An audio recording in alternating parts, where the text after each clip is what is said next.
En cette fin d'année, on peut célébrer les formidables succès sur lesquels vous avez avancé, ce qu'on a déjà consolidé. C'est le fruit d'une volonté de réforme et d'une constance. Mais vous l'avez compris, à partir de janvier prochain, il faut aller beaucoup plus vite et beaucoup plus fort. Pour qu'il y ait dans cette salle les Elon Musk et les Zuckerberg de demain, et avec surtout des Elon Musk et des Zuckerberg qui viennent de Béziers, de Pau, de Tarbes, de Besançon, de Dunkerque ou d'ailleurs, et qui est, je crois, cette touche française qu'on apporte en plus, qui est un rapport à la responsabilité sociale, environnementale et au goût de l'avenir. C'est possible et il n'y a aucune fatalité. Cette petite start-up qui a réussi et qui était loin derrière les Américains il y a 50 ans et qui est Airbus le démontre. Si on a de la constance et qu'on fait les bons choix. Les quelques axes que j'ai essayé de dire là, je vais être très simple avec vous. Peut-être sur certains, on va se tromper. Et ce sera tant mieux parce que ces erreurs permettront à d'autres de rebondir et de réussir.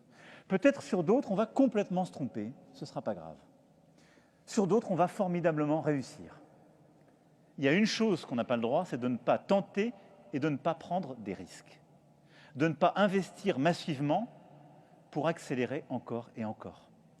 Le monde change et s'accélère, et moi je vois beaucoup trop dans le débat ambiant des gens qui regardent le coin de la rue, ce qui va peut-être pas formidablement ou assez bien, et qui ne veulent pas voir qu'on joue aujourd'hui notre capacité à décider le monde de demain.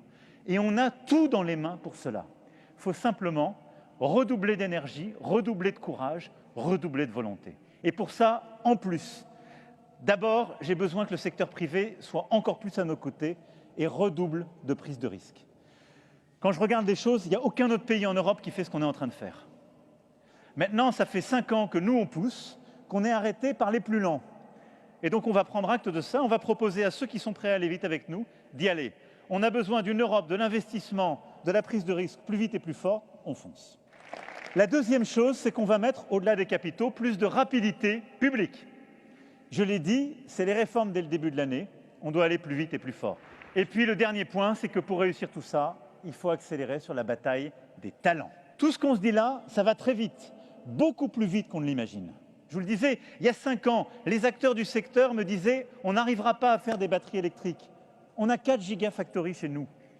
Il y a 7 ans, on nous disait « les micro-lanceurs dans l'industrie du spatial, ça ne marchera jamais ». C'est ceux qui sont en train de gagner la bataille aujourd'hui, qui nous taillent des croupières parce qu'ils sont allés plus vite que nous. Donc tout ce qu'on vous dit impossible dans chacun de ces domaines est peut-être ce qui va révolutionner les choses. On a besoin d'aller plus vite dans ses compétences et pour former ses talents. C'est clé, si on veut continuer comme on a commencé de le faire, de gagner cette triple bataille, souveraineté, climat, industrie, plein emploi. Elle est possible. C'est la France de 2030, celle qu'on a commencé à bâtir. On est sur la bonne direction, on est au rendez-vous, mais je vais être simple. Pour l'économie, pour l'industrie comme pour le climat, on a la référence des 5 dernières années. Prenez-la. Il faut faire 2 fois plus et 2 fois plus vite pour les 5 années à venir. On n'a pas le choix et on y arrivera. Vive la République et vive la France. Je compte sur vous.